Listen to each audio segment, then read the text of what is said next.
Welcome students, RPSC online classes की आपकी अपनी पाठशाला में स्वागत है आपका। हम आज बात करेंगे लेटर्स के बारे में। देखो, लेटर्स के लिए एक वीडियो ऑलरेडी डाला जा चुका है जिसमें हमने आपको बताया था इनफॉर्मल लेटर्स के बारे में। बहुत इंपॉर्टेंट जो इनफॉर्मल लेटर है उसका स्ट्रक्चर और किस तरह से लेटर लिखना है ये आपको बताया था। आज हम बात करेंगे ईमेल के बारे में। देखिए, लेटर्स में दो तरह के होते हैं, इनफॉर्मल और फॉर्मल। और फॉर्मल लेटर्स में भी 3-4 तरह के होते हैं और उसमें भी ईमेल होता है। लेकिन चूंकि ये कोर्स आपका रिड्यूस किया गया है, रिवाइज जो सिलेबस है उसके अकॉर्डिंग फॉर्मल लेटर्स जो भी लिखे जाते हैं, जो पेपर पर लिखे जाते हैं, वो सारे आपके रिड्यूस कर दिए गए हैं। तो आपके कोर्स में सिर्फ यही एक फॉर्मल लेटर का तरीका बचा है, वो है ईमेल। और ये भी ईमेल भी जो है वो दो तरह के हैं। एक तो वो जो स्कूल के प्रिंसिपल को लिखे जाएंगे वो, और दूसरा जो एडिटर को लिखा जाएगा। तो आपको सिर्फ दो तरह के ईमेल पढ़ने हैं। अब ईमेल होता क्या है? ईमेल का मतलब होता है इलेक्ट्रॉनिक मेल, एक ऐसी चिट्ठी जो कंप्यूटर टू कंप्यूटर भेजी जाए। आज का जो समय है वो टाइम कंज्यूमिंग के लिए बिल्कुल भी उपयुक्त नहीं है, किसी के पास इतना समय नहीं है। तो फटाफट से आपकी बात पहुंच जाए कंप्यूटर टू कंप्यूटर और फिर वो उसका रिएक्शन भी फटाफट से मिल जाए, तो उसको कहते हैं ईमेल, इलेक्ट्रॉनिक मेल। अब इलेक्ट्रॉनिक मेल जो ईमेल जो हम भेजते हैं उसमें आपके पास कंप्यूटर तो होगा नहीं। अगर आप ईमेल बता रहे हो तो फिर आपको उस तरह से स्ट्रक्चर भी बनाना होगा। तो ईमेल बनाने के लिए या ईमेल लिखने के लिए आपको पहले एक स्ट्रक्चर बनाना होगा। इस स्ट्रक्चर में आपको बनाना होता है एक बॉक्स, ठीक है ना। उस बॉक्स में आपको कुल 5 लाइनें खींचनी है, 4 आड़ी लाइनें और एक खड़ी लाइन। 4 लाइनें जो है वो हॉरिजॉन्टल होंगी और ये थोड़ी थोड़ी मार्जिन पर होगी। नीचे का जगह हमें खाली छोड़नी है ताकि यहाँ पर हम अपना जो मुख्य जो स्ट्रक्चर का सबसे मुख्य भाग है वो लिख सकें। और 4 लाइनें खींचनी है, ठीक है। और एक आड़ी लाइन थोड़ा सा मार्जिन लेके खींच देनी है। अब यहाँ लिखना क्या होता है? यहाँ लिखना होगा टू, फिर लिखना होगा CC, फिर लिखना होगा BCC और उसके बाद में लिखना होगा सब्जेक्ट। अब हम इसमें लिखेंगे क्या? जो टू होता है, टू का मतलब किसे भेजना है, आप ये पत्र किसे प्रेषित कर रहे हो। तो ये पत्र आप जिसको भी भेज रहे हो उसका ईमेल एड्रेस आपको लिखना होता है। ईमेल एड्रेस जो होता है वो उसके अंदर प्रॉपर कुछ चीजें होती है जो कंसिस्ट रहती है हमेशा। जैसे जो भी ईमेल एड्रेस बनाते हैं उसमें सबसे पहले तो लिखा जाता है नाम, या जो भी अपनी पसंद का वो नाम सेलेक्ट करता है। उसके बाद में लिखा जाता है एट, ठीक है। उसके बाद में उस प्रोवाइडर, जो सर्विस प्रोवाइडर होता है उसका नाम, जैसे हम यहाँ लिख सकते हैं जीमेल, और उसके बाद में डॉट लगाया जाता है और फिर कॉम लिखा जाता है। ये होता है प्रॉपर ईमेल एड्रेस लिखने का तरीका। तो जो ईमेल एड्रेस होता है वो मोस्टली तो आपको क्वेश्चन में दिया हुआ ही रहता है। बहुत रेयर चांस ऐसा होगा कि आपको ईमेल एड्रेस खुद बनाना पड़े, ऐसा आता नहीं है। मोस्टली आपको ईमेल एड्रेस आपकी क्वेश्चन के अंदर दिया हुआ रहेगा। तो वो जो भी ईमेल एड्रेस आपको क्वेश्चन में दिया हुआ है वो एड्रेस आपको 2 के बाद में लिखना है। फिर आपको ये 2 सेक्शंस खाली छोड़ देने हैं। खाली क्यों छोड़ने हैं? देखिए, CC का मतलब होता है कार्बन कॉपी। कार्बन कॉपी यानी अगर यही ईमेल आपको किसी और को भी भेजना है, सेम ईमेल, तो आप उसका एड्रेस यहाँ डाल सकते हो। लेकिन चूंकि आपको तो सिर्फ एक ईमेल लिखना हो रहा है, अभी एक ही ईमेल लिखना है, तो आप इसको खाली छोड़ दीजिए। फिर BCC का मतलब होता है ब्लाइंड कार्बन कॉपी। मतलब एक ही ईमेल जो है सिर्फ एक जने या 2 जने को नहीं, 20-50 जनों को भेजना है, तो उसके उनके एड्रेसेस आप यहाँ फिल करते हैं। तो आपको ये दोनों ही सेक्शंस बनाने तो हैं लेकिन खाली छोड़ देना है। ऐसा नहीं है कि आपको इनमें कुछ लिखना नहीं है तो सिर्फ 2 लिख दो, सब्जेक्ट लिख दो, ऐसा बिल्कुल नहीं है। आपको बिल्कुल 4 सेगमेंट बनाने हैं, यानी कि 4 लाइनें खींचनी है। और पहले में 2 के बाद जो है एड्रेस लिखना है, जो ईमेल एड्रेस है वो। CC और BCC का सेक्शन खाली छोड़ देना है। लिखना जरूर है कि ये CC है, ये BCC है, लेकिन ये सेक्शन आपको खाली छोड़ देना है। उसके बाद में सब्जेक्ट में आपको लिखना है जो भी विषय आपके एप्लीकेशन या जो भी विषय आपके लेटर का है वो आपको यहाँ पर सब्जेक्ट में लिख देना है, ठीक है। और उसके बाद ये नीचे का जो सेगमेंट है वो सबसे इंपॉर्टेंट है। इस सेगमेंट में आपको बहुत ज्यादा चेंजेस जो आपने लेटर्स में पढ़े थे ना, बिल्कुल उसी तरह का स्ट्रक्चर फॉलो करना है कि यहाँ सर या मैडम से शुरुआत करनी है, फिर उसके बाद में ईमेल में क्या होगा, ईमेल में आप बहुत ज़्यादा शब्दों का यूज़ नहीं करते हैं, लिमिटेड शब्दों के साथ अपनी बात कहते हैं। तो जो आप एप्लीकेशंस में लिखते हैं मोस्ट रेस्पेक्टफुली और वगैरह, वो सब नहीं लिखे जाएंगे। और इस तरह से जो भी लिखना होगा ईमेल में वो आप यहाँ लिखेंगे और उसके बाद में उसको यहाँ एंड कर देंगे। अब यहाँ डेट वगैरह आपको लिखने की ज़रूरत नहीं होती है ईमेल में। ऐसा इसलिए है क्योंकि ये कंप्यूटर द्वारा लिखे जाते हैं, तो डेट और आपका ईमेल एड्रेस ये सब कंप्यूटर खुद ब खुद सामने वाले को भेज देता है। तो अब एक क्वेश्चन सॉल्व करके और हम ईमेल को समझने की कोशिश करते हैं। ईमेल जो है मैंने आपको बताया कि दो तरह के आएंगे, या तो आएगा कि अपने स्कूल के प्रिंसिपल को आप ईमेल लिखिए, और या फिर आएगा कि किसी मैगजीन या न्यूज़पेपर के एडिटर को। तो सबसे पहले हम प्रिंसिपल को जो मेल करना है उसके अकॉर्डिंग क्वेश्चन को सॉल्व करने की कोशिश करते हैं। यू आर अंकिता और अंकुर दोनों नाम दिए रहते हैं ताकि जो गर्ल्स हैं वो अपने अकॉर्डिंग नाम सेलेक्ट कर सकें और बॉयज अपने according. You are Ankita or Ankur of class 10th. Write a formal email letter to the principal of your school. तो डायरेक्टली लिखा हुआ है कि अपने स्कूल के प्रिंसिपल को लिखना है।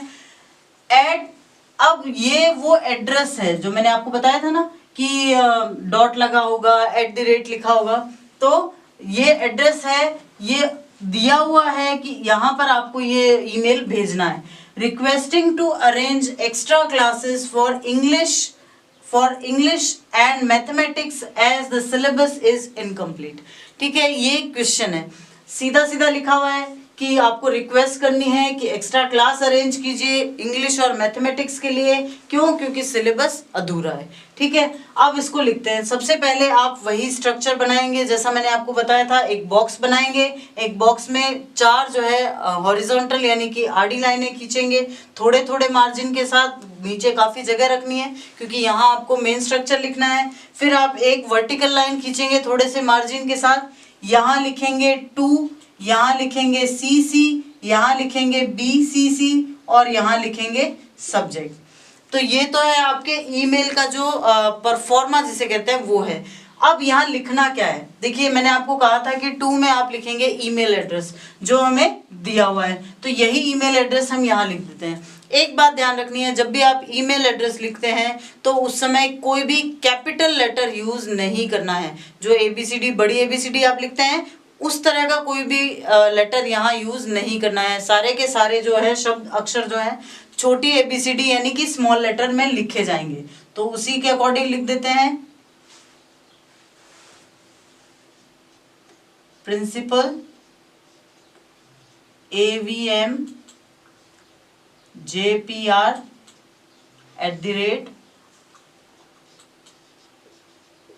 @yahoo.com।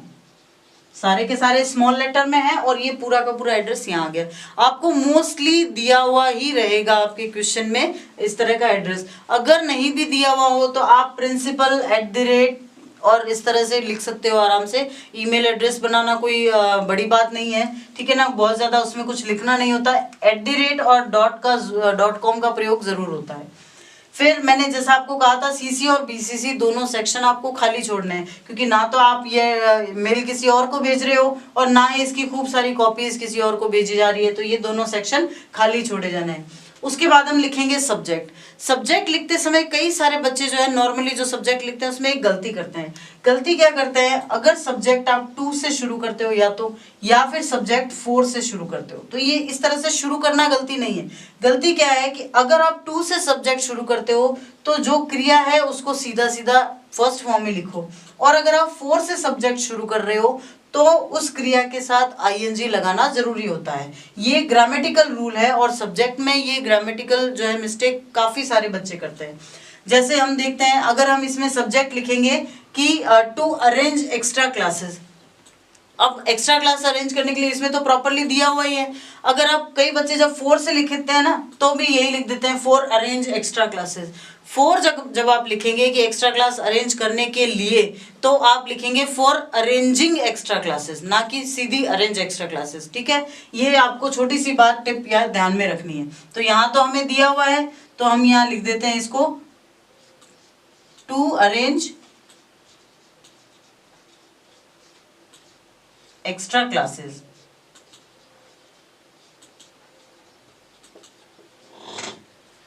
तो ये हमारा सब्जेक्ट भी इसी में से आ गया, क्वेश्चन में से ही, आपको अलग से कहीं से लाना नहीं पड़ा, एकदम प्रॉपर सब्जेक्ट दिया हुआ है। ठीक है, अब शुरू करते हैं अपना मेन पार्ट जो आपका एप्लीकेशन में होता है। सबसे पहले ऊपर सर या मैडम, ठीक है, और उसके बाद जो आप लिखेंगे उसमें वो सारी फॉर्मेलिटीज आप कंसिस्ट नहीं करेंगे जो आप नॉर्मली एप्लीकेशन में लिखते हैं, मोस्ट रेस्पेक्टफुली, या फिर I want to say that, I want to back that, या विद ड्यू रेस्पेक्ट, इस तरह के कोई वर्ड्स यूज नहीं करने हैं, क्योंकि जो मेल होता है वो बिल्कुल फॉर्मल होता है और वर्ड टू वर्ड वही चीजें लिखनी होती है जो आपको बतानी होती है सामने वाले को। तो बताना क्या है हमें कि आप एक्स्ट्रा क्लास अरेंज कीजिए, इंग्लिश और मैथमेटिक्स का सिलेबस इनकम्प्लीट है। ठीक है ना, तो अब सीधे सीधे यहीं से शुरू करते हैं।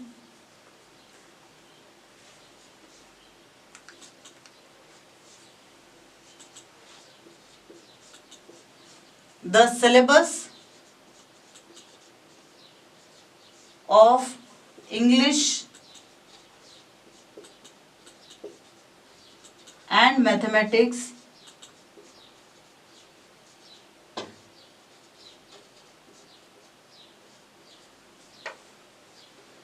is incomplete.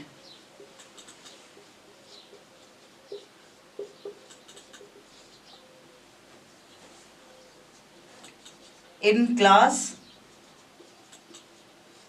10th। तो ये सीधी सी जानकारी यहीं से हमने लेके और क्वेश्चन में से ही बना के दे दिया। अब आपको भाई सिलेबस इनकम्प्लीट, आप वर्ष के शुरू में तो ये बात कहेंगे नहीं अपने प्रिंसिपल को कि अभी तो सेशन शुरू हुआ है सर, अभी सिलेबस इनकम्प्लीट। सिलेबस इनकम्प्लीट कब माना जाता है कि एग्जाम आने वाले हैं। तो एक छोटी सी बात हम ऐड कर सकते हैं कि exams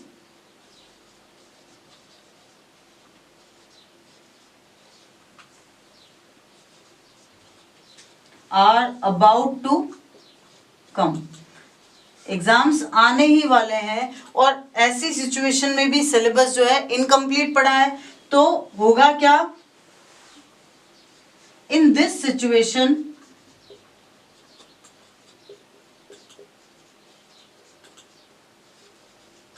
in this situations the result will suffer। भाई परेशानी तो होगी ना। तो ये छोटी सी बात हमने ऐड कर दी कि एग्जाम आने वाले हैं और अगर यही सिचुएशन रही तो रिजल्ट पर सबसे ज्यादा बुरा प्रभाव पड़ेगा। अब हम अपनी बात लिख देते हैं कि आप करें क्या हमारे लिए। सो you are requested,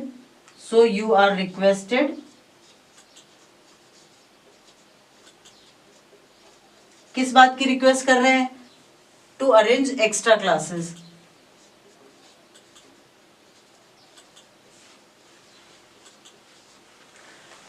to arrange, अब देखिए जब हमने बता ही दिया है कि हमें इंग्लिश और मैथमेटिक्स का सिलेबस इनकम्प्लीट है, तो हम इनका वापस बार बार ईमेल में एक ही शब्द को बार बार नहीं लिखा जाता।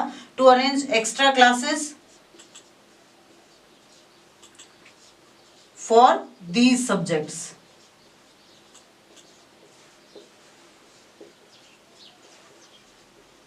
ठीक है, तो हमने अपनी बात कह दी, क्यों चाहिए, किस लिए चाहिए, क्या चाहिए, तीनों बातें यहाँ बता दी, तो हमारा काम खत्म। ठीक है ना, यू आर रिक्वेस्ट कर, उनसे रिक्वेस्ट भी कर ली गई है, तो इसके बाद में हमें फिर ज्यादा कुछ नहीं लिखना है, सीधा हम यहाँ लिखेंगे थैंकिंग यू।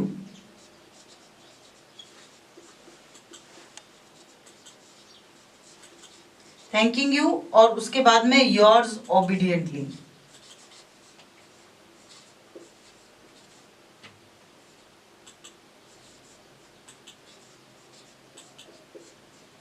और फिर वो नाम लिख दिया जाएगा।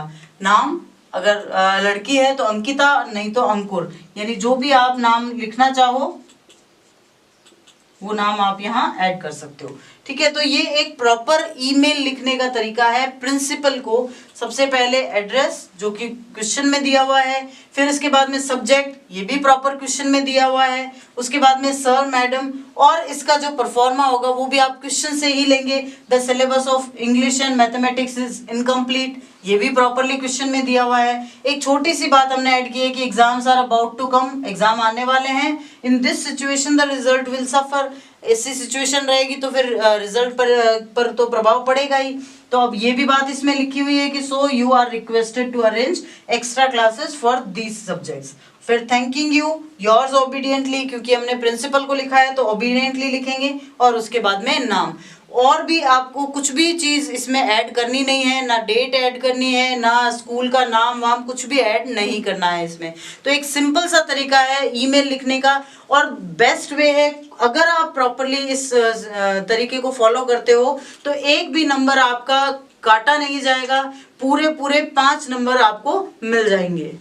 अब आपको एक और स्ट्रक्चर बता देती हूँ, जो कि जो हम जो फॉर्मल लिखेंगे email to the editor. Editor क्या होते हैं? एडिटर वो होते हैं जो किसी भी न्यूज़पेपर या मैगजीन में ये डिसाइड करते हैं कि क्या छापा जाएगा, तो उस जो छप रहा है वो उसमें पब्लिश किया जाएगा नहीं किया जाएगा, उसमें कुछ चेंजेस किए जाएंगे, ये सब डिसाइड करने वाले जो ऑफिशियल होते हैं उनको एडिटर कहा जाता है। तो एडिटर को जो ईमेल लिखे जाते हैं उनका एक परफेक्ट जो है स्ट्रक्चर होता है, आपको वो फॉलो करना ही पड़ता है। जब हमने एप्लीकेशन लिखा था ईमेल के थ्रू, तब हमने देखा था कि हमें कुछ ज़्यादा उसमें फॉर्मेलिटीज़ रखनी नहीं पड़ रही है, हम सीधे अपनी बात कह सकते थे।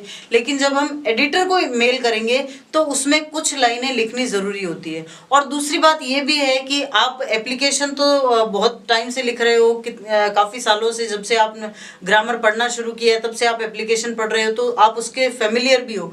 लेकिन एडिटोरियल लेटर जो है वो आपके इतना फेमिलियर नहीं है, तो अच्छा होगा कि आप इस स्ट्रक्चर को याद करें, स्ट्रक्चर याद रहेगा। और बीच में अगर आप क्वेश्चन में से आप फिल कर दोगे तो आपको मार्क्स नहीं घटेंगे बिल्कुल भी, और पूरे मार्क्स आपके मिल जाएंगे। तो स्ट्रक्चर सेम ही है। इसका बॉक्स बनाना है, 4 लाइन खींचनी है, हॉरिजॉन्टल आड़ी 4 लाइनें खींचनी है, और एक वर्टिकल यानी खड़ी लाइन खींचनी है। 2 CC BCC और सब्जेक्ट। अब 2 में आपको वही एड्रेस लिखना होता है जो मोस्टली दिया हुआ रहता है क्वेश्चन में, @.com ये सब उसके अंदर कंसिस्ट रहते हैं, ठीक है ना। तो 2 में आपको क्या लिखना होता है? आपको वो एड्रेस लिखना होता है, वो ईमेल एड्रेस जो कि उस व्यक्ति से रिलेट करता है। CC और BCC को खाली छोड़ देना है, कुछ भी नहीं इसके अंदर लिखना है, बिल्कुल ब्लैंक छोड़ देना है। और सब्जेक्ट में आपको विषय लिखना है। विषय मैंने आपको बताया है कि बहुत ज़्यादा सोचना नहीं है, जो भी समस्या या जो भी बात मुख्य जो विषय है उस क्वेश्चन का, वही आपको बिना कोई और शब्द लगाए सीधा सीधा लिख देना है, ठीक है। फिर आपको लिखना होगा सर के बाद ये 2 लाइनें जो है, आप किसी भी एडिटर को अगर आप लेटर लिखें तो शुरुआत इन्हीं से करें, परफेक्ट शुरुआत होगी और इससे आपके नंबर नहीं कटेंगे।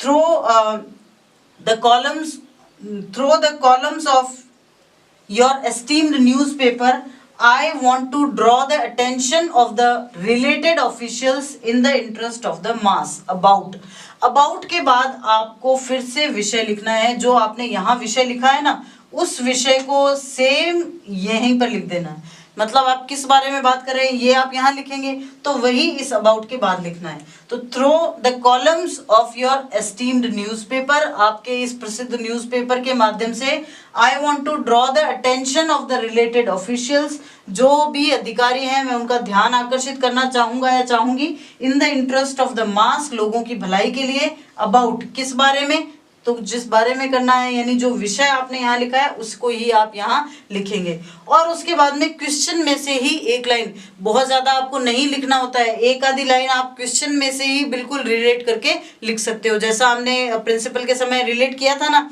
क्लासेस अरेंज करनी है, किस विषय में करनी है ना, उसी तरह से आप क्वेश्चन से रिलेट करके एक लाइन लिख सकते हो। फिर लास्ट में आप लिखेंगे I hope this is going to be published soon, क्योंकि आपने अखबार के न्यूज़पेपर के एडिटर को लिखा है तो फिर आपको वो छपवाना भी तो है, तो आप ये कहेंगे कि आशा करता हूँ या करती हूँ कि ये बहुत जल्दी ही छपने वाला है। उसके बाद में थैंकिंग यू। और जब आप एडिटर को लिख रहे हैं तो ना तो आप उसमें अफेक्शनेटली लिखेंगे ना ओबीडियंटली लिखेंगे। एडिटर को जो लेटर लिखा जाता है उसमें सिर्फ ट्रूली लिखा जाता है, योर्स ट्रूली, और फिर उसके बाद नीचे नाम। तो सेम लगभग सेम ही स्ट्रक्चर है जो आपने एप्लीकेशन में दिखा था, बस कुछ लाइन है जो आप जरूर याद कर लीजिए। और ये जिस भी एडिटर को लिखा जाए उस हर एक में ये लाइन जो है ऐड की जा सकती है। ये एक परफेक्ट शुरुआत होती है किसी भी लेटर टू एडिटर के लिए। ठीक है, तो आशा करती हूँ कि आप अच्छे से पढ़ेंगे, स्मार्टली पढ़ेंगे। टाइम बहुत कम है तो आप अच्छे से पढ़ो और बार बार लेटर्स की और इनफॉर्मल लेटर्स, फॉर्मल लेटर्स की आप प्रैक्टिस करो, प्रैक्टिस करते रहो, क्योंकि ये बहुत ज़्यादा ज़रूरी है। क्वेश्चंस लो और उनको इसी स्ट्रक्चर के अकॉर्डिंग सॉल्व करने की कोशिश करो। विश कि आपको पूरे नंबर इनमें मिल जाएं। Thank you.